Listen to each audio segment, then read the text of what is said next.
Welcome all to the Pro Football Radio Podcast. This is your co-host, Jay Cheema, with the pride and joy of Merrimack, New Hampshire, the Puma, and the senior contributor to the Pro Football Radio Podcast, Eric Burgess, a.k.a. The Burge, a.k.a. Mr. Hot Pissed Off Guy right now. Why are you sounding so, cheerful right now in that introduction? It's a coping mechanism, Verge. It's a way to cope with things. You laugh through the tears, man. Dude, I can't do it. I am...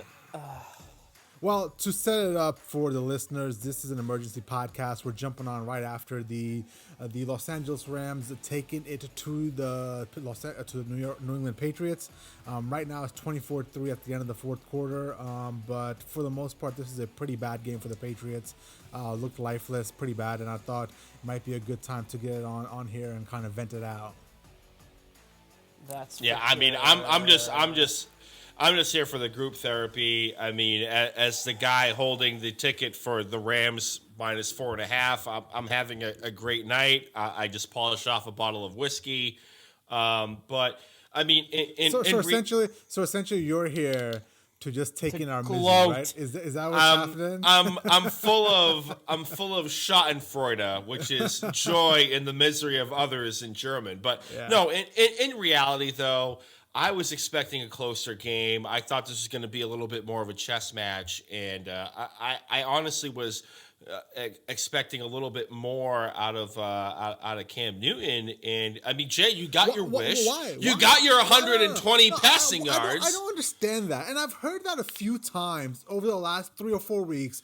Just because we're winning does not mean that this offense is playing good or even up to standard. When you pass for 153 yards and you get 2 wins, like that should be alarm bells going off, and that's what happened the last 2 weeks with us. This isn't the 1930s Green Bay Packers where you can pass for 150 yards in 2 games and get away with that shit. I'll say this much. For me, at least kind of the beginning of the end of the football game was, I believe it was the second quarter. You guys can check this on for me. But there was an option play, and Cam Newton kept it, and he was dead to rights in the backfield. And as soon as that happened, I knew that this game was a wrap. I knew that the Rams were going to just roll in this game and just cover the spread, and I was going to be a happy camper. Was that the touchdown play? Was that in the red zone at the goal line? Yeah, it was at the goal line. I don't think they scored in that game. No, on that didn't. Drive. They haven't scored a touchdown all game. Well, essentially, so they had 4 red zone trips, right, up until this point. There's still a few seconds left in the game. They have 4 red zone trips to the game, in the game, and 3 points to show for it. Yep. I don't let that sink in. know. Let that sink in. I don't even know what to say, man.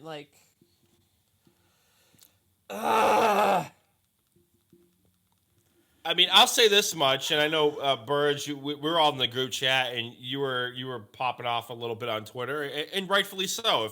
If I had skin in the game, I would have felt the same way as you guys. But I mean, do we expect Jared Stidham to start moving forward? Is this just going to be we're going to keep hitting the iceberg with Cam Newton moving forward? I'll start with you, Burge. What are your thoughts? Look, if I don't see if I don't see Jarrett Stidham starting at quarterback next week against the Dolphins, I'm gonna blow a gasket. I'm gonna absolutely blow a gasket. This team has no chance to go anywhere this year, and the fact that he didn't even get into the fourth quarter in this game pisses me off. Cam Newton threw an absolutely atrocious pick 6 on a screen.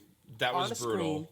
On a screen, right after this team made a big play to pick the ball off of Jared Goff, which we talked about earlier tonight as being the biggest thing in this game, and he does that?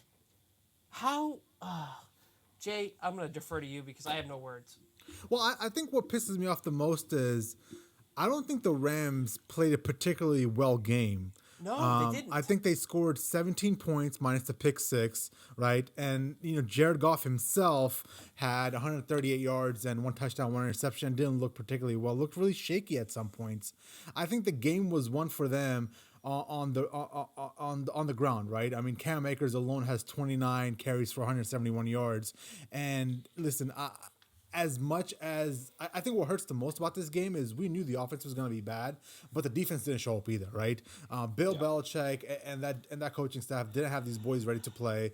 This game got out of control. What third drive in, I expected the Rams to come out, and I was texting back and forth with Burge. I expected the Rams to come out, punch us in the face, like give us the best scripted 15 plays, and then it was going to be on us to adjust and figure out how can we slow them down and essentially get back in the game, right? I thought there was going to be like a 14-0 early coming out the gate kind of thing, and we're going to come back and essentially try to tie the game up late, but that never happened, right? I mean, essentially they scored 17 points with that pick six, and we have absolutely no answers. We have no answers on offense. We have no answers on defense. We have no answers in the coaching staff. Today, I can honestly say this. I think Sean McVay out-coached and ran circles around Bill Belichick. He used tempo to his advantage to make sure he controlled the game.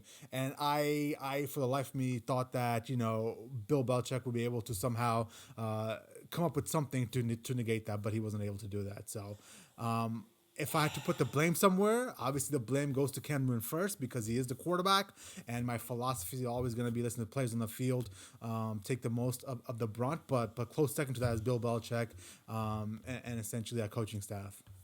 100% with you on that, and I've been a staunch believer in what Bill Belichick is doing this year and how he has managed the team going through everything that they have been through with COVID. And, everything that they've gone through, losing their greatest of all time quarterback. Tonight, the leash was not short enough. I'm sorry, after that pick six on a screen pass that Cam Newton threw right after his team by a no-name defensive back who I had no idea who the hell he was going into this game, made an incredible play on an interception to get the ball back in great field position, and it was the next play, wasn't it? Mm-hmm. It was the next play. It was the first play on offense that he threw that. And after that, how the hell they stuck with him at this point in the season, knowing how limited the passing offense is with Cam Newton in there, how the hell they stuck with him and didn't give the kid a shot in some meaningful football, some meaningful game where he was needed to bring this team back. It kills me. And the arrogance is front and center when it comes to this. Front and center. And it pisses me off. Well, so Burge, I'm sorry, real quick. So Burge, you would have pulled Cam immediately after the pick six on the screen. They were at that point they would have been down 14 points. He would have called it a wrap and put Stidham in, and whatever happened. At this point, yes, I probably would have done that. Yes, but I'm not gonna outright criticize the decision to give him another chance on the next drive. But wasn't it the next drive that they went down to the goal line and they went for a fourth and four three, runs, and they ran the option. Yeah, and they ran the option, and Cam got sacked for a loss. Like, if not after the interception, how do you not make the change after that? You've been in the red zone twice, and you've gotten nowhere. How do you not make that decision to make that change? Well, I want to delve into that because I think that is a serious question we need to start asking here. Why isn't Bill Belichick going to Jarrett Stidham, right? And I know it's a very, it's a question that we ask many a times, but, Bill Belichick always says he's going to do what's in the best interest of the team. He's going to do what's in the best interest of the team to the point where he's going to trade away Gronkowski and have Jimmy Garoppolo start over Tom Brady. Why is he so hell bent on not starting or giving Jarrett Stidham any sort of playing time at all? Like, I truly can't fathom why it is. Like, does Cam Newton have some sort of like sex pictures of Bill Belichick and his girlfriend? Like, what is he holding over Belichick that Jarrett Stidham isn't getting any time? Like, I truly don't get it, man. I don't either, and you can make the case that they think that they know that Jarrett Stidham doesn't have it to win a game here. How much worse can it be, though? If that's the I'm with case, you. if that's the case that Jarrett Stidham is worse than Cam Newton, then we gotta start looking at this whole coaching staff as like, how did you get to this position that it's so bad? I'm with you. I'm with you 100%. And I don't know why they have this kid on the roster. And again, we were pumped in the offseason to think that this kid could win the starting job. I'm starting to agree with that mantra. Like Cam Newton can't throw the ball. I mean, he had a couple of nice passes. He had a couple of nice passes tonight, though, and he even got N'Keal Harry involved, which was great. But at the end of the day, you saw it at the end of the half when they had the ball at the 50, and they ran a draw play to try to see what would happen. They had no faith in him reaching the end zone with a Hail Mary. Like he got every throw that comes out of that guy's hand looks awkward. It looks uncomfortable, and I just don't know why they're not giving this kid more of a look in meaningful football time. I'm sick of seeing him in garbage time. And you know what? I may be wrong. He may suck, but you can't know that if you It can't see be worse him. than this. It can't be. And I'll say this too is like maybe you guys noticed it. Like did you? I saw Cam Newton wincing a couple of times. Did you guys see that? Do you think the core injury that had him on the injury report was legit? Like what do you guys think? That's a fair point. I mean, you saw the tweet from Jay Glazer earlier. I mean, I think you shared it with all of us. Yeah. That his injury is legit, and maybe that is factoring into what is going on with him as a passer. But all season, I have felt this way, and I have never been comfortable with him throwing the football. And But even listen. I think Cam has been hurt for most of this year. I am in the camp that I don't think he's healthy at all, and if that's the case, then why do they still trot him out there? Like, what I don't understand is Bill Belichick for 20 fucking years told us he will do what's in the best interest of the team. And from everything that we've seen so far, Cam Newton being the starting quarterback for the Patriots is not in the best interest of the team. The only thing I could think of, and this is just me putting on my Brandon Silva conspiracy theory hat, is that, Cam Newton and Bill Belichick sat down in the summertime, and Belichick said, listen, I can't afford to pay you, but if you take this bullshit little minimum ass contract, I will let you start for the full year. I think that might be something they had in the back channels. That's the only thing I could think of. But my bigger point is Cam Newton on the field is not in the best interest of the New England Patriots. Well, I'm with you. If it's in the best interest of things, I know we were on our podcast episode earlier where Burg, you was saying like, hey, like they're not they're not trying to tank, they're not trying to go for the higher draft pick. Are they unintentionally trying to tank for a higher draft pick by trying to be competitive?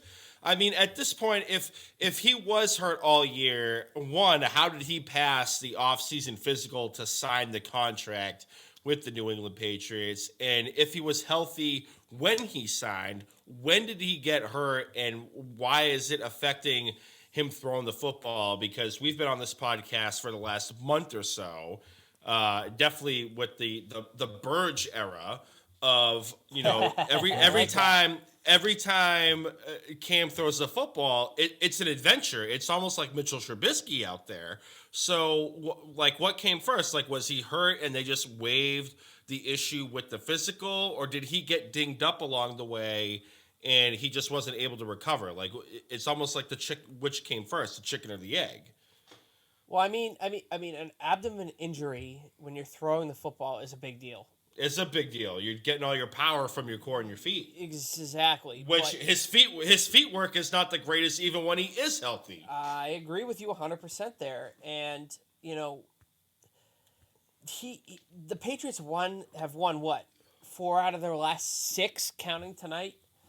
You could argue, and it's a pretty strong argument, that they didn't win because of their quarterback play. Of course not. They didn't win because of that. They won because of their running attack, and they won because of their defense and their special teams. Well, we won because of hook or crook. We won because the Jets decided they wanted Trevor Lawrence. We won because there was a fucking monsoon when the Ravens came to town. We won because Chargers and Anthony Lynn are fucking useless. And that was my bigger point with all the fucking optimism this week. I understand we beat the Chargers 45-0. I understand we're looking good for the last week or for the last month or so, but it's not sustainable. You can't win like this in the NFL. You cannot win like this in the NFL. If you run the ball 90% of the time, you still got to have some sort of passing attack to loosen up the defense and keep them honest. Let the record show who killed our Take It to the Bank parlay this week. Who's that? Oh. You! I mean, at the end of the day, when your team always drags you down, right? Like it's like this is why it's like the next that beats you up over and over again. But I'm trying to make some light out of this whole thing. Not the Tom Burge, not the Tom for. This is why rule number one in sports betting: you never bet your favorite team. What do we got? Jordan Belfort a fucking. There's a reason why. There is a reason why. Hear me out. There's a reason why the only time this year I bet the Dolphins once, and I cried after I made that fucking ticket, was when they were favorite. I think they were 3.5-point favorites against Denver, and they got their asses handed to them. Rule number one: you don't bet your favorite team. We're in this business to make money. We're not here to bet with our heart. And listen, you know what, Jay? I'm not going to crucify you for the take it to the bank parlay, because going into this game, everybody thought, and to a certain extent, I did as well too, that Jared Goff, he is a Jekyll and Hyde kind of quarterback. This defense, it's still the New England Patriots. You still have Bill Belichick, greatest head coach of all time. He should be able to dial this defense up in a way to make life a bit miserable for Jared Goff. And for a certain extent, he kind of did. And Jared Goff threw a brutal interception that if Robert Woods' ass didn't hit the ground first, it would have been a pick six. And who knows what would have happened with this football game. It might have been a little bit closer. But this is why I don't bet my favorite teams. Like right here, I think this prime example. I think we seriously need to start cutting that bullshit of Bill Belichick is the greatest coach of all time. He is. No. Nope. He is. All right, let me rephrase and get this right. I'm saying that as a Don Shula guy, and I'm saying no. He is the greatest of all time. I'll give you that. But as of late, his coaching has been negated by his bad GMing.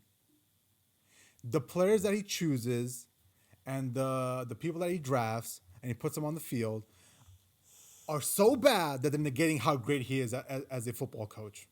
Does that make more sense? I'm not ready to write him off. I'm not writing him off. I'm not saying I'm writing him off, but I think what he's doing with his off seasons is seriously hampering his greatness as a coach and be able to execute on the field. I mean, I agree with that. I mean, he's making his job harder every week. I think that the bigger issue here is, I guess it's going to be the obituary of Cam Newton, and this is kind of his New England deal Patriots as well with his entire career. But hear me out. Like Cam Newton was never a on-time precision, passer on certain routes and it's exact timing, and that's why Tom Brady was able to thrive in this kind of offense with Josh McDaniels and Bill O'Brien when he was the offensive coordinator. Everything was exact. To the step, to the timing, to the moment. He had a great relationship with the wide receivers at the time, regardless of the fact if they were, bagging at Market Basket or a lacrosse star prior to getting on an NFL roster. And listen, that's not to take anything away from Tom Brady. He is the greatest quarterback of all time. But we can all agree here that Cam Newton was a square peg in a round hole and what this offense was prior to Cam Newton getting here. And I just don't think that they really tried to fit the offense to fit around Cam Newton's strengths, which in this game tonight wasn't going to be beneficial because they were down the whole time. Power running football game works when you have a lead or if it's a close game and your defense is still intact and balling out. And the defense, for the most part, was doing their job. They got that pick off of Jared Goff. But, I mean, they had to start throwing in a football game, and it was just a recipe for failure from the jump. I'm with you. The defense is what it is. They gave up that first drive that resulted in 7 points. And then your offense comes out and goes 3 and out. Okay? And then they established nothing. They tried to run. It didn't work. They tried to throw. It didn't work. And they punted. Now, I agree exactly with your sentiment on this, Puma, about how they're not exactly fitting the offense to Cam Newton that they should. And I can't even put it into words right now. But like, Jay, Jay. But I listen. I think part of my frustration is, for 20 years, they would go into Indianapolis and run the ball with 19 million times with what's that guy's face? Gary, the Jonas Gray that got cut the next day, right? And the next day we get on TV and podcasts and radio and we say, oh my God, Bill Belichick and the coaching staff, they are so, game specific and they tailor the offense on a game to game, a game plan. But now you can't fit an offense around Cam Newton? Like that doesn't compute to me. Like, on one hand, we're saying that Belichick is the greatest game planner of all time. And the other hand is, tonight, you really couldn't fit his offense with Cam Newton. Well, yeah, they were down the whole time. Like, if this is a power running offense and you're down the entirety of the game. That's eventually going to happen in the NFL. You are going to be down. It is going to happen. You're not going to win wire to wire. So then what are we talking about here? Like, are we expecting Cam Newton to throw the football every time? And we already know, under normal circumstances, him throwing the football right now in Week 14 of 2020 is an adventure. So, like, are we going to expect him to just run the football 32 times and regardless of the score, we're just going to accept it? We're trying to get back to the point of Cam Newton needs to not be starting right now. He can't throw the ball. So, like, somebody else needs to be starting right now. We're trying to get back to the point of why is Belichick so content on starting Cam Newton? Why is he actively trying to sabotage this team? Because for a while there, over the last 3 or 4 weeks, the team was playing good complementary football. It was. And if you throw a good quarterback in there, or a good quarterback play in there, you could potentially make some noise. Right, but like last week they rolled against an inept Anthony Lynn. And then the week prior, it was the Arizona Cardinals, which we can all agree that Kyler Murray wasn't at 100%, and there was a missed field goal that kind of botched everything, pushing it to overtime. And Nick Folk came in to save the game at the end, at the last minute. But I don't think it's that far beyond the realm of possibility. And yeah, you can say, hey, here's Brandon at 11:28. On December 10th after Thursday Night Football saying, here's a tinfoil hat theory. Is it trying to get the higher draft pick without overtly coming out and saying we're tanking for a higher draft pick? Because, I mean, at this point, what other logical explanation would you have to say, okay, Cam Newton's still starting, Jarrett Stidham's on the bench. We've seen Jarrett Stidham in less pass attempts last week equalize the same amount of passing yards Cam Newton had. Like, what are we doing here? And I think the worst thing is there was a report circulating, was it today or yesterday, that, Albert Breer sent out there saying that Cam Newton is probably going to be back in New England next year as well. He probably is, and I wouldn't be surprised. Yeah, he's probably going to be the bridge guy. So now what? Now we have 2 years of this shit? And now we have 2 years of this shit, right? Jay. Cam Newton or Jimmy Garoppolo? Oh, Jimmy Garoppolo in a heartbeat right now. Like, where's the surprise come from? I said this 3 weeks ago. 3 weeks ago, I said this offense is not getting any better. Week to week, at that point, it was week 11 or week 12 or whatever it was. I was saying this offense is not getting any better. It might be getting worse, if anything. It's 100% getting worse. And the fact that Cam can't throw the ball ruins it. And give me Jimmy Garoppolo all day over this. All day. I don't even care if he misses 4 games in the season. Give me him. I'll buy Breer's report. I think Cam Newton's going to be back. I think I said this on the podcast last week or the week before. But not even that. Not even that. Like you'll get Cam Newton back. You'll get him on a very team-friendly deal because he just burned up whatever stock he had in getting a market value contract compared to week 2 and 3 of this year. But then you get a bridge guy. We can all agree that, and Jay, you're more in touch with college football out of all of us.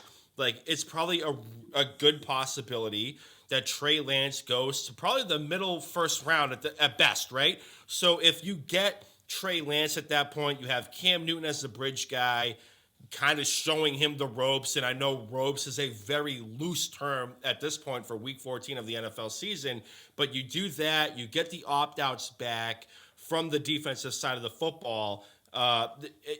I would not be surprised in the least if Cam Newton's back next season.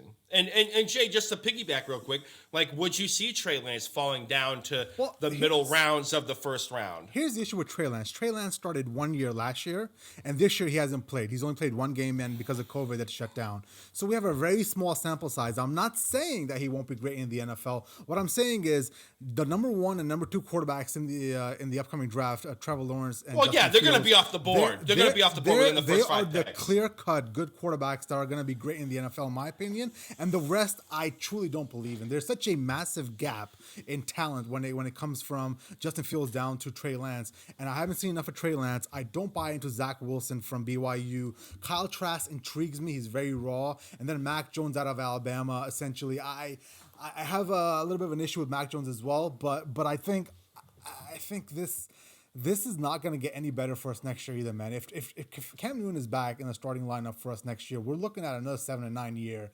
And at what point, like, are we all just going to accept it? Like, is that what we're coming to? Like, is it just, all right, well, shit, this is what the Patriots are now. We'll just roll it out. It's 8 and 8, 7 and 9 every year. It is what it is. Well, I'll say this. I mean, this is what regular NFL teams go through, Jay, and you kind of got to get used to it.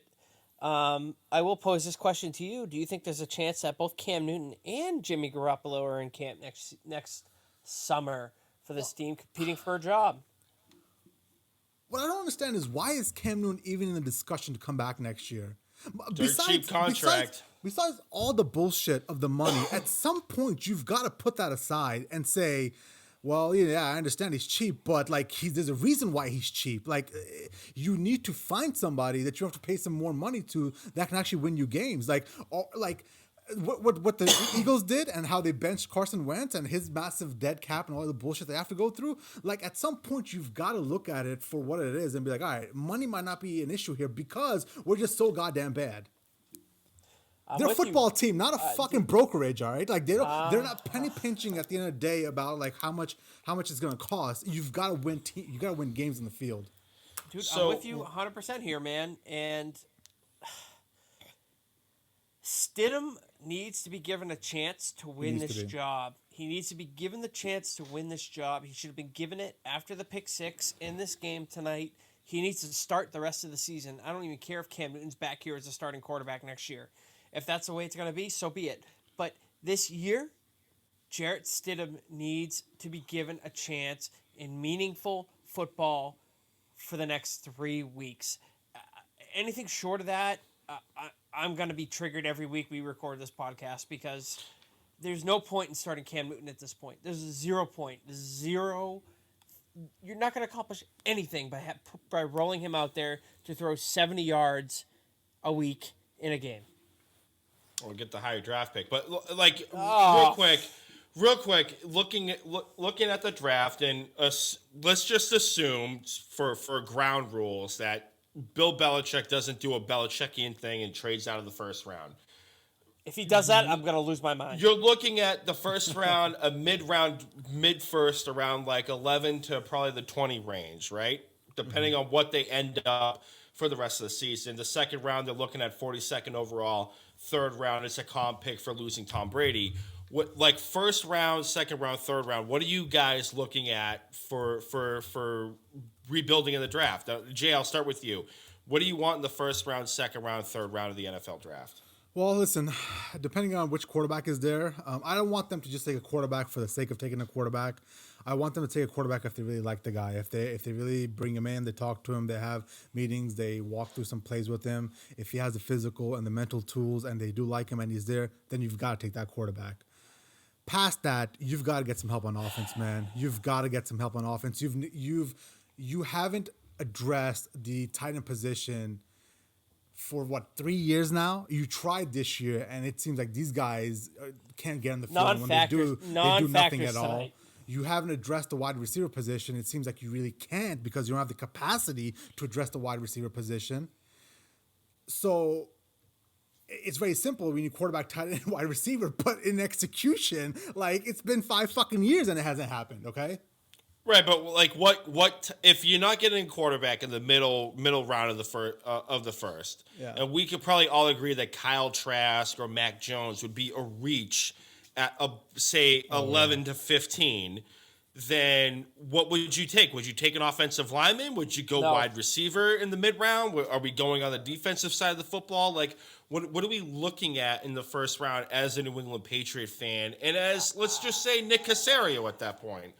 I want a linebacker. I'm not plugged into college football like you are, Jay, but I want a linebacker or a defensive lineman that early. I do not want them reaching for a quarterback in the draft. You look at the history of quarterbacks drafted in this league.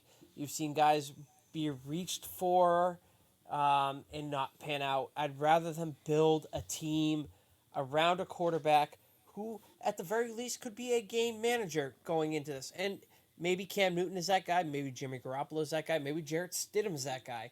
But I want to see them build a team around a quarterback and then find the quarterback that can lead this team forward. That's exactly what they did back 20 years ago with Brady. They had the core. They had everything around him that they needed to succeed, and Brady came in, and you can say what you want about him at that point, but he was a game manager early in his career to win that first Super Bowl against the Rams, and that's ultimately what I want them to do here. I want them to build the rest of the team around the quarterback, not bring in the quarterback and build the team around that guy, if you get what I'm saying there. Well, the one offseason move that I need to see this offseason that needs to happen for the Patriots is somehow Robert Kraft needs to take some of that power away from Bill Belichick. And I know Agreed. you can't go backwards now, because I know that's going to cause massive issues, and that's probably going to maybe have Belichick sit down in his recliner at night and start rethinking some of his decisions of where he wants to coach. But you've got to somehow save Belichick from himself. You have to. You have to. I mean, what he's put on the field for the last 5 years, with how he's alienated players, like, you have to figure out a way to interject some sort of help for him with offseason moves. No, I'm with you on that, and the guy can't draft. I think that's been established over the last 3 or 4 years, outside of maybe hitting on a defensive lineman or an offensive lineman. And, the guys that are in the secondary that are succeeding now that are young are undrafted players like J.C. Jackson. I just hope he gets out of his own way. And I know that's a lot saying this because Bill Belichick is about as arrogant of a coach as you and a GM as you can get. That's big as well. And I think that's part of it. And Brandon, I don't know how much you're plugged in. Like you said, you're not, but Boston media always hint at this arrogance that Belichick has, where it's not just important enough for him to get the best player for his system. It's also important for him to find him as a diamond in the rough, to find him down in the 6th round, to find him in the 7th round, so that you can, essentially bend the knee to Belichick's genius. That's part of the issue here as well. Yeah, no, I think a lot of things moving forward. The draft is going to be a crapshoot this year because of COVID, and depending on how the conferences shake out. Like, are we? It was kind of up in the air at this point of whether or not, Jay, this, like, if Ohio State was going to play in the Big Ten championship, and if they weren't able to do that, then they wouldn't be eligible for the national championship. But in the grand scheme of things, it wouldn't matter with scouting. I think a lot of the next year or two with the New England Patriots, if I'm a Patriot fan, I'm hoping for spending in free agency. I already established this on our earlier podcast today that because of the cap, because there's teams in a massive salary cap hell, just a la the Minnesota Vikings, that there are going to be teams that are going to have to cut talented people just to stay under the salary cap. I think there is a plethora of free agents that the New England Patriots could go after in free agency to sign to maybe 1 or 2 year prove-it deals kind of situations and kind of build around that way and see how the draft shakes out moving forward. And one of those guys, specifically at the tight end position, I would not be that shocked if Kyle Rudolph of the Minnesota Vikings found his way on this roster. I thought he was going to be a possible trade candidate last year because the Minnesota Vikings were up against the cap. They're able to restructure his deal. But I think the Vikings are going to have to cut him. They kind of like what they have in Irv Smith. And I think if this guy finds his way into free agency, I would not be that surprised if Bill Belichick, I'm not saying overspends, but would spend a bit more to get this guy in free agency, because out of the tight ends on this roster, do you guys feel comfortable with Absolutely anybody? Nope. Okay. Like even the yeah, guy that come was on, activated come off of on. IR today. No, not even Like that. you could get him. There's going to be a bunch of teams that are going to have to cut veteran talent because of cap situations, and I think moving forward, they're going to have to start building through free agency. They're going to have to open that wallet a little bit more. And I think Bob Kraft and Bill Belichick are going to have a meeting of the minds to the extent that Jay was talking about, that they are going to have to scrap the diamond in the rough. Right. It's not going to go over well, but like if you're going to try to keep these the fan base happy and the season ticket holders happy, they're going to have to spend a little bit more and open up that wallet a little bit more. And if that means overspending by $2 or $3 million for a Kyle Rudolph kind of deal or an Anthony Barr at the linebacker position instead of rolling the dice with the draft because of COVID, then so be it. I'm with you 100% there. And I really hope Robert Kraft comes down on this team, on Bill, essentially Bill. Problem is, here. you can't do that now, man. You can't Why? go backwards. It's like when you raise a kid, right? If you're gonna be strict every single day, then it's fine. One day you can let up down the road when he's 15, 16, and he has his own, he has his own cognitive functions. But if you're gonna be loosey-goosey and give him all the power when he's fucking 3, you can't rein that in at 16. That's not how it works. And when Kraft sits down and tries to rein in Belichick, it's not gonna go over well, because because he's gonna perceive that as some sort of slight. Maybe the second or third time now. The first time was Belichick, first time was Brady and Jimmy Garoppolo. Well, then what? Do you want him to walk? Well, I don't think he's going to be that far. I don't think he's going to be that far along, in the near future. Anyways, I think you probably have another 2 or 3 years at best of Bill, because what other logical explanation would you have for Josh McDaniels literally having 1 foot out the door? Jay, you can attest to this. That plane was ready to take Josh McDaniels to Indianapolis. And you saw it too, Burge. Like, he was ready to go to Indy, and then at the last minute, something changed, and like the Sandman on the Apollo stage took the hook and whoop, and you see Josh McDaniels going back to Foxborough. Like, I don't think it's that far out of the realm of possibility that within the next 2 or 3 years maximum, and that's best case scenario, that Belichick gives off the throne to a Josh McDaniels kind of deal. Because what other reason would Josh McDaniels have to stay in New England at that point? Bill is 68, going on 69 years old. You know what? He's probably got, I'm going to be generous here with this, he's got 5 years left coaching. And that's generous. That's the high end of the spectrum on this. And,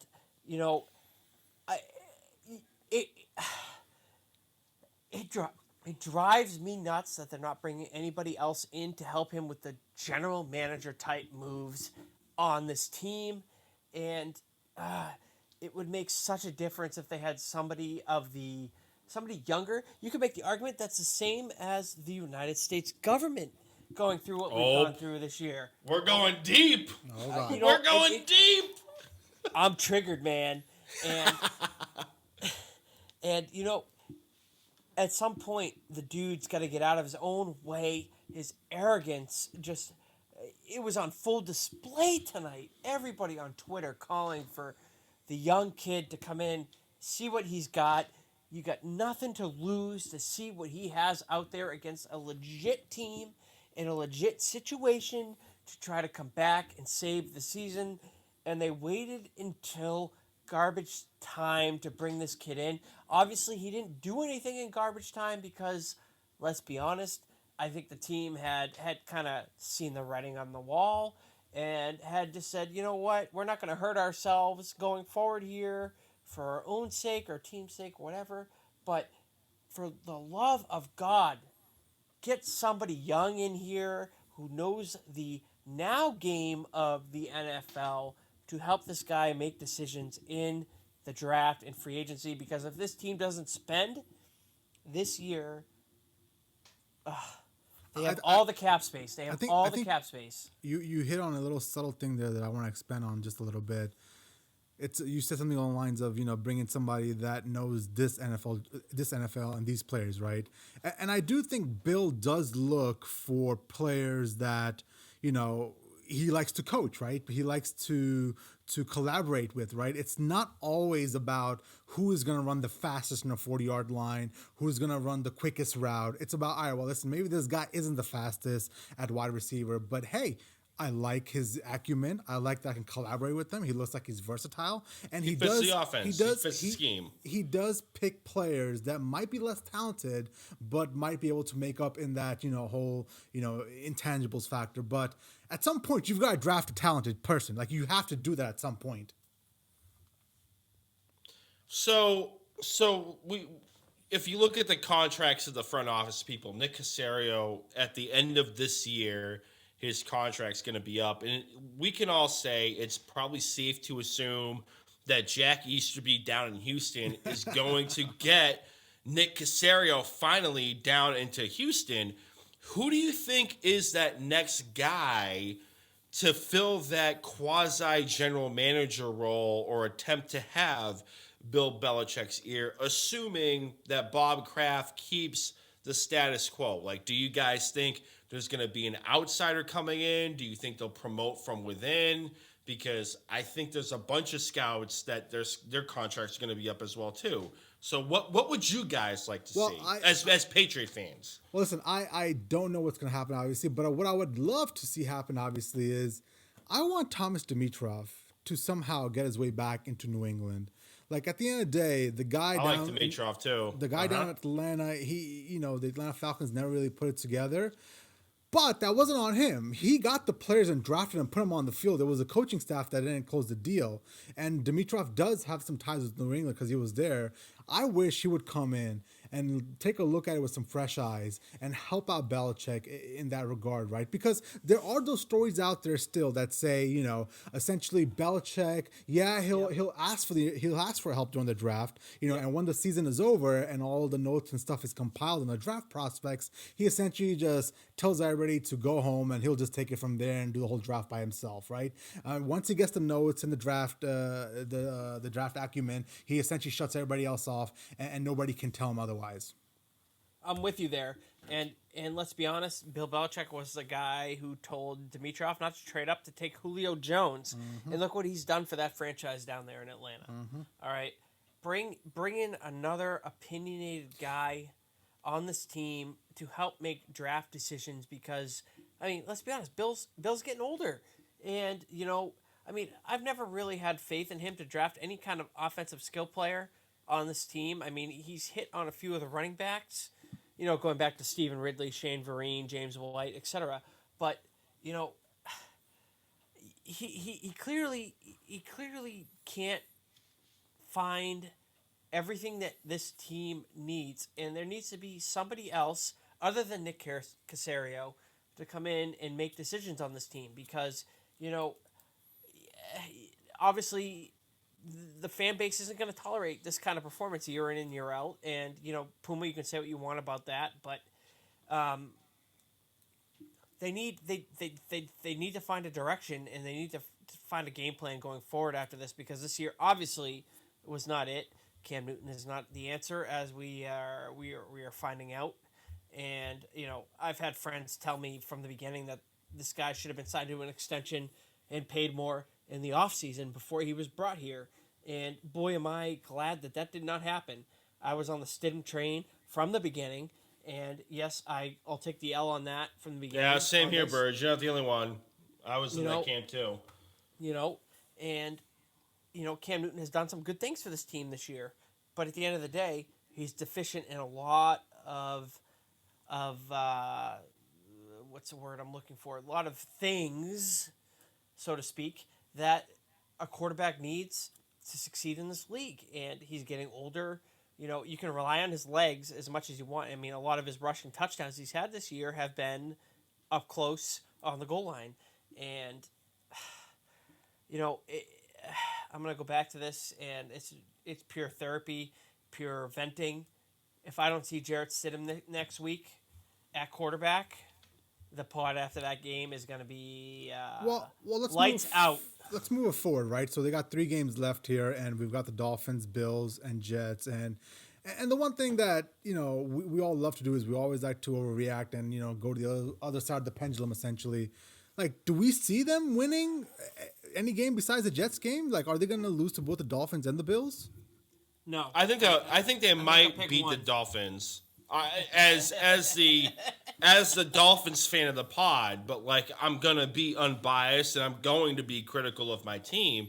I mean, I think we can all agree here that over the last few weeks, regardless of whether or not Tua Tagovailoa was under center, the Dolphins really haven't had much of an offensive identity, and if they don't have any push on the defensive line, their secondary is almost neutered at that point, and we saw that in the Denver Broncos game.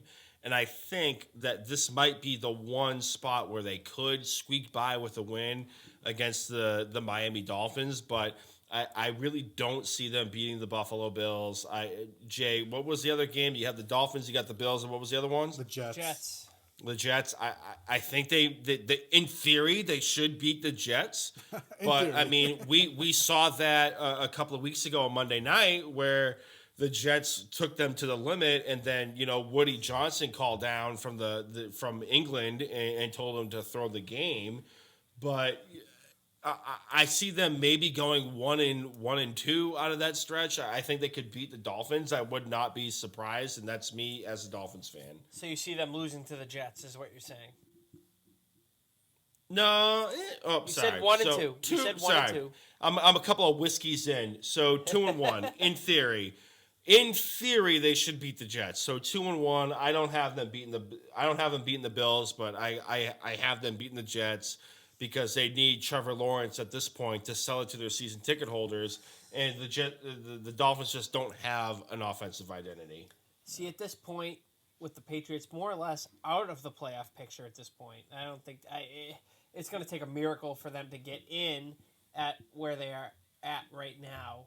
It's not going to surprise me if the arrogance of Bill Belichick shows up again and they find a way to win against the Buffalo Bills. It's the Bills. They're coming to New England, Gillette Stadium. It's not in Bill Belichick's nature to want to lose a game. And, they very well may lose because of his arrogance, but that's a whole nother discussion here. But at this point, with the path, I mean, we'll see what happens on Sunday. If other teams lose and there's still one game or 1.5 games out, who knows? Now, Burge, Jay, I know you're going to chime in a second, but Burge, you keep saying the arrogance of Bill and up against the Buffalo Bills. What personnel wise, scheme wise, what do you want to see from Bill Belichick in these final 3 games, regardless of playoff implications? Do you want to see more of Chase Winovich? Do you want to see more of Kyle Duggar? Do you want to see, short of Stidham, I think we're all in the camp that Stidham should be starting at this point. What do you want to see to combat the arrogance of Bill if we're able to reach beyond the realistic possibility that we could tell Bill what to do? What do you want? I want to see all the young kids make impacts. I want to see Stidham at quarterback, as we've well documented on this. Yep, I think we're all in agreement at this point. I want to see what Dalton Keene and Devin Asiasi have at tight end for this team. I want to see what Kyle Duggar. I want to see them out there a lot. Kyle Duggar, Josh Uche, Chase Winovich, Anthony Jennings. I want to see them all out there. I want to see J.C. Jackson make another interception or two for this team over the last stretch. I mean, the AFC East, you can say what it's been over the last 20 years. It's been a dumpster fire, but obviously it's a little bit more competitive now. I want to see that. It'd be nice to see them go down to Miami and win a game handedly, because traditionally going down to Miami and playing a game has been a challenge for this team. I mean, you have the Miami Miracle down there. Tom Brady has, in the past, has not played well down in Miami. I want to see this team go down there and put a dominant performance on the field. I'm still not one that I want to lose the last 3 games of the year. I want to see them continue the competitive culture. I want to see them continue to perform regardless of playoff or not. And you still have a chance to make the playoffs. Obviously, I'm stretching with my at take this here point. You on need a this. lot of help. Yeah, You need a lot of help, and you're relying on franchises that are notorious for choking in Cleveland and the Las Vegas, the Raiders, and the Colts. You never know what's going to happen going forward, but I want to see them be competitive going down the stretch, and I want to see them continue the winning culture that has been here, regardless if they make the playoffs or not. If they miss the playoffs, so be it. We'll have some great pods in the playoffs. Not talking about the Patriots all the time, and hopefully it's 1 year and thank out God. on that. Oh, get out of here. 1 year and out. Next year they're back. But I want to see some steps forward for the young kids. I mean, I've liked what I've seen out of Uche this year. Winovich, when he's been on the field, has made plays. I want to see them continue that. I like what I see out of the offensive line outside of Illuminor, who got blown the hell up tonight. I just want to see positive takes to take out of these last 3 weeks, regardless of playoff implications or not. If they miss a playoff, so be it, like I said. But anything positive I can take out of this, I'll be happy with. And, from the beginning, I've been looking forward to this offseason. They're going to lose a lot of dead cap hits. You have a lot of teams that are in cap hell because of the pandemic. And I have no faith that Bill will spend, but I like the promise that this offseason brings. So here's some stuff coming through Twitter with the post-game pressers. Bill Belichick asked about the quarterback position and Cam Newton's status next week. He responds, "Great question. I'm really glad you asked that. Cam is our quarterback." They asked a follow-up question about the quarterback position. He said, "I think I just answered that. Cam's our quarterback." Triggered. I'm not that particularly surprised. Jay, real quick, just to piggyback off of Burgess' response, like what do you want to see? Because you were kind of echoing that sentiment of, the arrogance of Bill, like down the stretch, regardless of playoff implications. Like, do you want to see those same players ball out? Do you want to see something different? Like, what?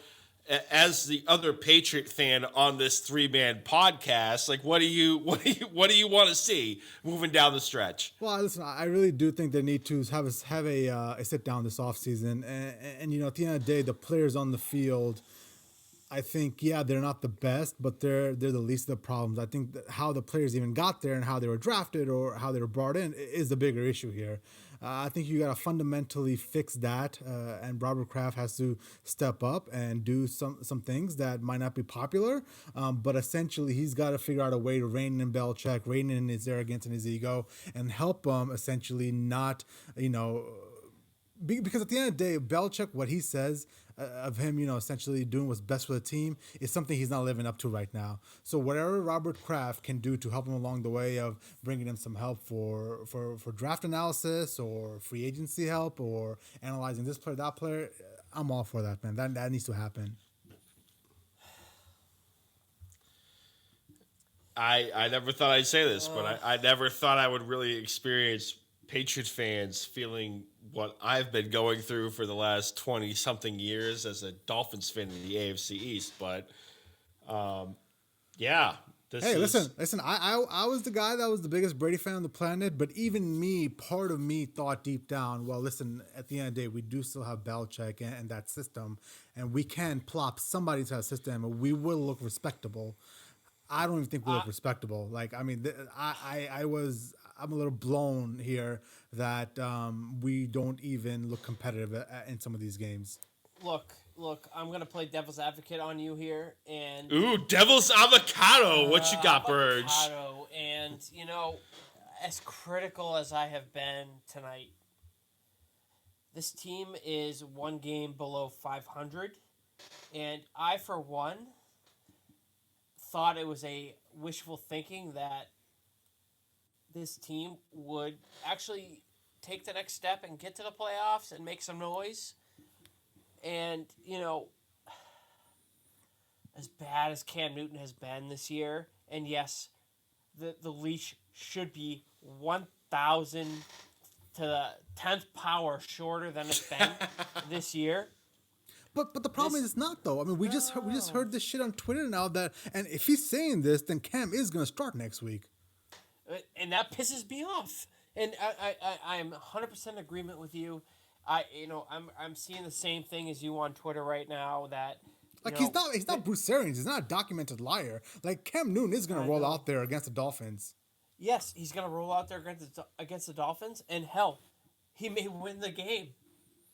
Right? I honestly would not be surprised as the Dolphins fan of the podcast. I wouldn't be surprised because if this offensive line of the New England Patriots, and I get it, it's a bit of a freaking stretch, but if they're able to neuter the pass rush of the Miami Dolphins with Kyle Van Noy and company, this secondary of the Miami Dolphins is almost pedestrian. We saw this against the Denver Broncos. So if they're able to establish a power running game and neutralize the pass rush and maybe get a screen game or two in where you don't throw it to the other team, I think the New England Patriots would be able to win this football game. And I don't have confidence in Tua Tagovailoa under center in this offense right now because they just haven't had an offensive identity. Who do you have more confidence in, Tua or Cam? I mean, confidence is a very strong word. If you have to pick one right now, who would you pick? Probably Cam, believe it or not, God. because Okay. No, because I mean, what have you seen since Tua's start? What was it? 4 weeks ago when he took over for Fitz. Like, what have you guys seen where he was making accurate reads and being a step above a rookie game manager? Like, I don't see that under Shane Gailey's offense, and I get it. He's a rookie, and Shane Gailey's like 75 years old. But, I mean, if gun to head, I'm going to go with the veteran, and I'll go with Cam Newton if they're able to establish a power running. Delusional. I mean, I get it. I'm also, like, not the biggest fan of Tua, but with all that being said, I just haven't seen enough on tape for the Miami Dolphins over the last couple of weeks with Tua under center that he would be able to ball out against this defense. And listen, I hope I'm wrong, but gun to head, I will go with Cam Newton over Tua Tagovailoa, regardless of what the outcome was tonight. Are you going with the coaching staff coaching up a game plan versus the Dolphins versus Brian Flores coaching up a game plan against the Patriots? Because if that's the case, I mean, it's going to kill me to say this. I think that if Cam Newton is the quarterback for this team going forward for the last 3 games, he does have a shot to win these 3 games. And, kills me to say it because the Patriots have realistically no shot to make the playoffs, and I want to see what my boy Stidham, who I was on the train at the beginning of the season to start for this team, has going forward. If they're gonna roll with Cam, and arrogance and everything aside, if they're gonna roll with Cam these last 3 games to see what they have, I think they realistically do have a chance to win out from here. And we all talked about this going forward from weeks past in the pod that this game was going to be a critical piece for this Patriots team to make the playoffs. Obviously, they didn't show up tonight. Cam didn't show up.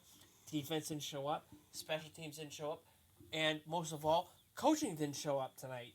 And if they're going to roll with Cam the rest of the season, they're what, 6-7 now?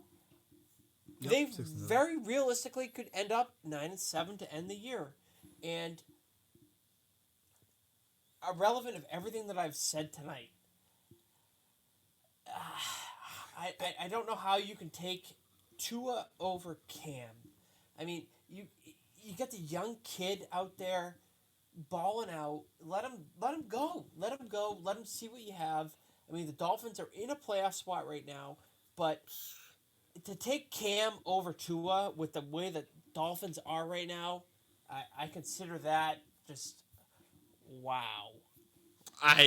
The eye test doesn't lie, and I mean, if we had to do an early look ahead, I mean, we could probably all agree that the Chiefs are going to beat the Dolphins this week, right? Yep. Regardless of the point spread, 100%. the Dolphins are 7-point dogs. Missed If opportunity for the Patriots. If you had to do an early look ahead, like what would you put? Like almost at like what, the Dolphins as a 1-point favorite against the Pats? It'd be almost to the extent of what the Chargers New England point spread was. Like More than that. Is that a fair I assessment? think it'll be a 3 to 4 point spread. I think I'm with Jay. the Dolphins would be favored by at least a field goal at home. Like I mean, at the end of the day, like hey, they're a 7-3 team now, Brandon, or 8-3. The Dolphins. I think 7-3. They're They're 7-3 a team. game better. They're a game and a half better than the Patriots. So like I don't know, man. I've seen more out of the Patriots. I see a team that's playing hard for his coach. They have the Dolphins have some good defensive talent that's showing up. And two, at the end of the day, he's only started 4 games, so I'm not essentially writing him off just yet, as Puma seems to be doing over here. But like I mean, I'm not writing him I would rather off. have the upside of Tua in 4 games than essentially seeing him grow and potentially do some things that I haven't seen yet. I've already seen Cam Newton for what, 11 games now, that just isn't getting any better at any moment. Like at some point, like I'd be more than happy to look at Cam's stat line and be like, all right, well, this is where I see improvement. It's 3 weeks in, I'm seeing this incremental improvements. None of that's happening. If anything, he might be going the other way. So I don't know. I think the Dolphins are going to win that game. Against the Patriots? You're talking against the Patriots. Yeah. Mm-hmm. Yeah. I'm the Dolphins fan.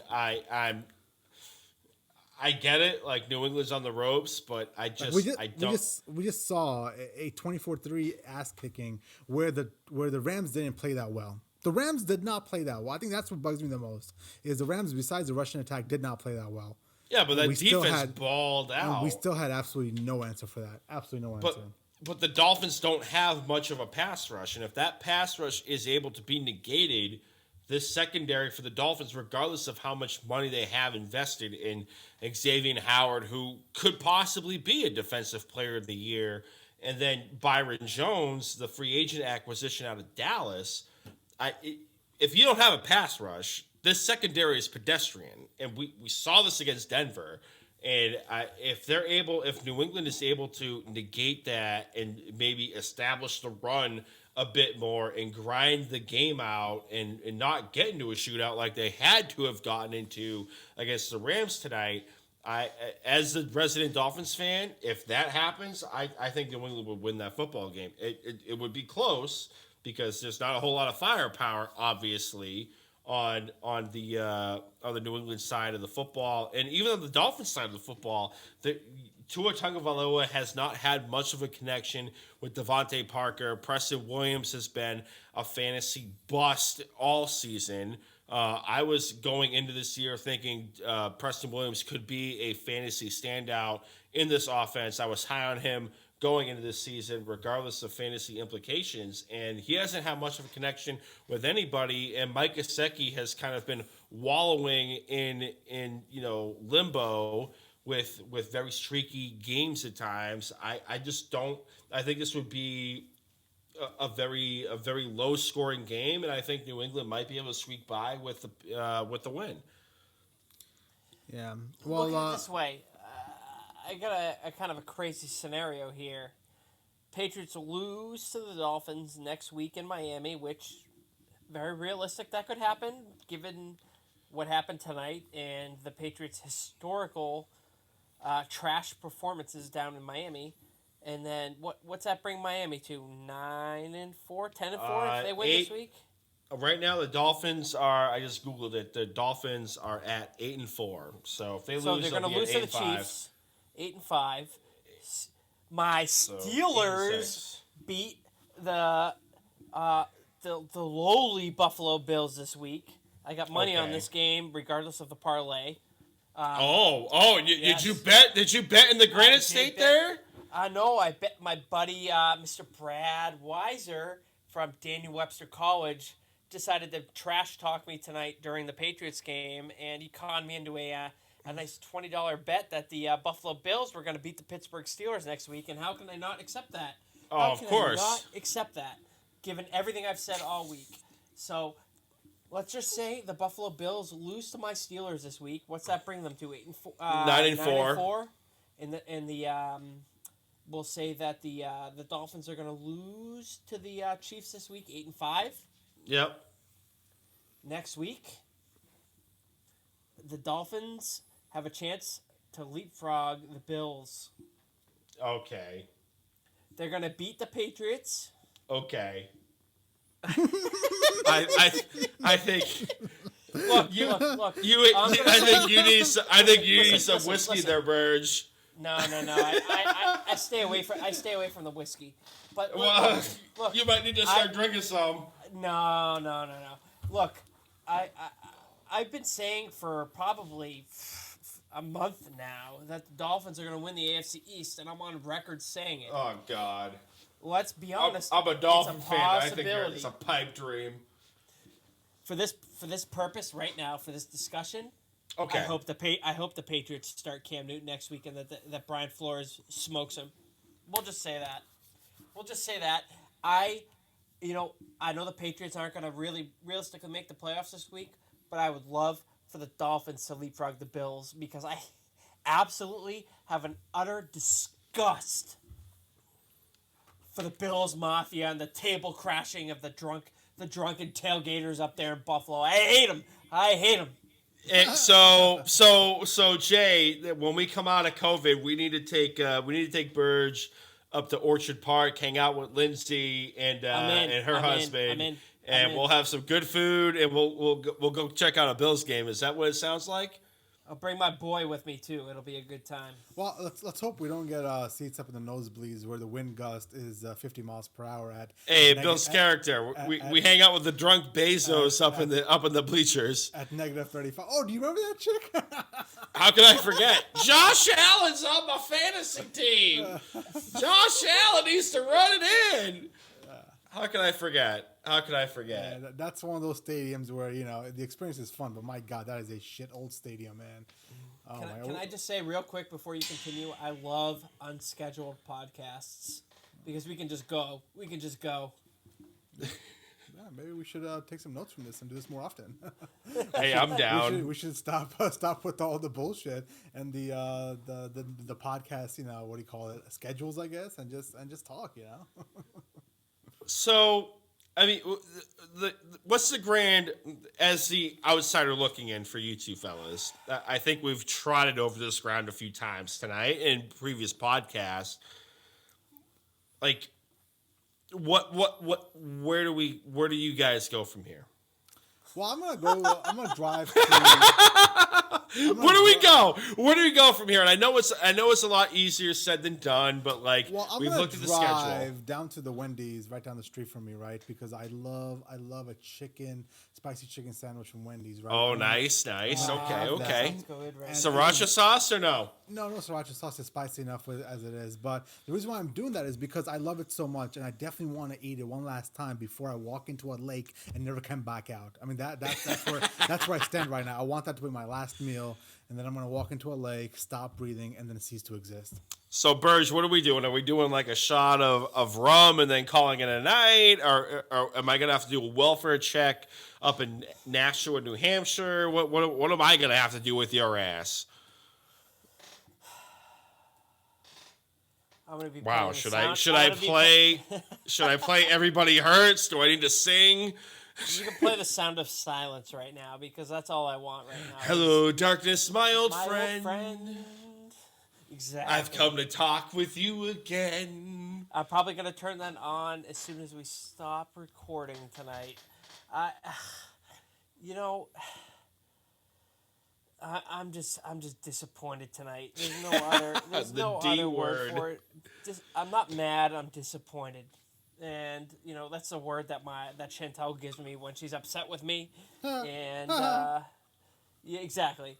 And I gotta say, Chantel's got to be a trooper dealing with the little man and the podcast, and we're now past midnight at this point. Look, she is an absolute trooper. I love that girl to death. And, she went to bed before halftime tonight because she didn't want to witness the debacle. And she knew what was going to happen with me tonight if the debacle happened. And if she was still awake right now, I'd be getting the death stare from the basement stairs at this point. But, it's been so long since we felt this way as Patriots fans, and Puma, you gloat all you want, but you have a little sympathetic tone to how you talk to me when it comes to this. We argue about a lot, and you understand where we're coming from. Yeah, and I was there. I was there before Brady, so I get still it. There. You're still your Dolphins are still there. Yep. And I appreciate and am thankful for everything that the last 20 years has brought us. I did not think it was going to end this year with Brady leaving, but hey, 2020 gonna 2020. You know what I'm saying? But. But my problem is though, man. Like I just didn't expect it to be this bad. Like I. What do you mean this bad though? Like they're 6-7. Like they're not like they're 3-10 at this point, or 3-13 or whatever. Well, I guess bad's for me and you are different because bad for me is they're under 500 and they have no shot of making the playoffs essentially. Like I think that's a bad season, but maybe I'm the crazy one who expects more out of my team. But like I legitimately thought that we were gonna be able to plop somebody into that system, right? And we still have Belichick, and we would be able to be a playoff team and look, a 10-6, maybe 11-5 on a good year. We're not gonna get the 13-3 years. 11-5, or the 14-2 years anymore. We're not gonna get that anymore. But when Brady was here, we were, what was the worst record when Brady was here? You can exclude 2002 or whatever it was, the second year here. Like 12-4 or some shit, right? No. It was 11-5, and 11-5 is a fantastic record in the NFL. That was the year he blew his knee out, right? Yeah. The first game, okay. Right. Okay, so you want to call 12-4 the worst record, but like, if you're gonna realistically average 12-4 in the NFL every year for 20 years. That's like the Atlanta Braves when they were on a playoff run. The Atlanta Braves were in the division for what, 15, 20 years straight? 20 years straight, and they only won two not Super Bowls, but World Series titles. But you get the point. You're gonna have this point. And you know what? If it's gonna be 2020 and this is the year when the Patriots miss the playoffs and they're 8-8 or 9-7 going into the playoffs, so be it. Like 2020 screwed my hockey season with my Bruins this year. The Bruins are the best team in the league in the NHL this year. Yeah, they got hosed by having to go into a bubble and play, and they got knocked out in the second round by a better team on a neutral ice. And, I would much rather it happen this year with everything that has gone on outside of football, with everybody, with the pandemic, the the economic crises that are going on, and everything. We're getting into the economic crisis. No, I'm just saying. Yo, it's a fact. This cap is coming down. It's getting Let me deep. finish here. Like, everything that has happened this year. I mean, this is just 2020. I mean, the day I woke up that Tom Brady left, I shed a tear. I'll be honest. I shed a tear when he left this team. My childhood idol since 2000. I was freaking 11 or 12 years old when this guy took over the helm of the Patriots. And if there's any year that this is going to happen, let it be 2020. Just smack me in the face with everything that this year has brought on. And, 2021 NFL season, if we're still dealing with this COVID-19 pandemic in July of next year, God, we're going to have bigger problems than what we're talking about right now. But, just smack me in the face. We'll take it as it is. There's no fans in the stands. We could slap an asterisk on any of the 4 professional league titles that have happened this year. Let's be honest. But just smack me in the face with it, and we can move forward to 2021 and hope for the best. This is the first time I've realistically been sincerely excited about a Patriots offseason since I maybe 06, 07 when Randy Moss was brought here. But, they have money. They're not one of those teams that have overspent and are in cap hell because of that. Granted, the cap will go down this year because of what's gone on. I mean, maybe as a product of what has happened this year, this team will benefit going forward. And if they don't make the playoffs this year, I'll hang my hopes on that. If it doesn't happen, whatever. But at least there's something after this season that we can hang our hopes on. Yeah. Sorry for the rant. That's fine. But listen, we're 75 minutes in. I think, oh my God! I think we're just going in circles now. I think we're good at this point. We could keep going. We could keep going all night long, baby. I think we've made our point very well clear, and I still have about another hour's worth of editing to do after this. So let's get our final thoughts in, man. Listen, I think at the end of the day, it was disappointing what I saw tonight. I think, I am, to my core, a very cynical person, so I generally don't see the happy-go-lucky world that Burge sees, right? And I tend to see the worst. And even though we were winning, I still, in the back of my mind, had this fear that someday we're going to go run up against this team that is essentially going to, make us throw the football, and Cam Newton's not going to be able to do it. And that's what essentially happened tonight. Us winning with 63 yards 2 weeks ago and 69 last week just wasn't going to cut it. And I was just hoping that, at some point Cam would be able to step up and actually deliver the ball accurately and on time and actually have more than 100 yards passing and lead us to victory. Unfortunately, that's not the case. The outlook looks bleak. You guys think that they're going to end up winning against the Dolphins. I think they might not, so we'll see how that pans out. But overall, a disappointing night for the defense, for the special teams, for Cam Newton, and then obviously for Bill Belichick, who I think probably had his worst coaching performance all year long. So yeah, I mean that's my final thoughts on that. Yeah, I don't have anything else, and I'm just gonna plug it up real quick. This emergency pod that ended up being a regular episode can be found on Spotify, SoundCloud, Google Play, Google Podcast, Stitcher, and YouTube. You can follow us on social media on Facebook and Instagram, Pro Football Radio Podcast, Twitter at PFR Podcast. I'm on Twitter at Brando_Puma. Jay Cheema's at Jay Cheema. Make sure to do a welfare check with Eric Burgess at Burge the Goalie. And subscribe, download. I'm going to go to fucking bed because I'm tired. I'm a bit drunk. And that's all I got, y'all. Wuss. Here I am drinking whiskey straight from the bottle. So, you can call me a pansy all you want, Burge. I don't give a damn. I'm done. That's the plug. Here we go. Tough guy drinking his whiskey from the bottle. Yeah, try hard. I don't give a damn. Anywho, that's all I got. All right, well, listen, thanks, guys, for tuning in. We'll talk to you guys next week. Via con Dios. Go Patriots.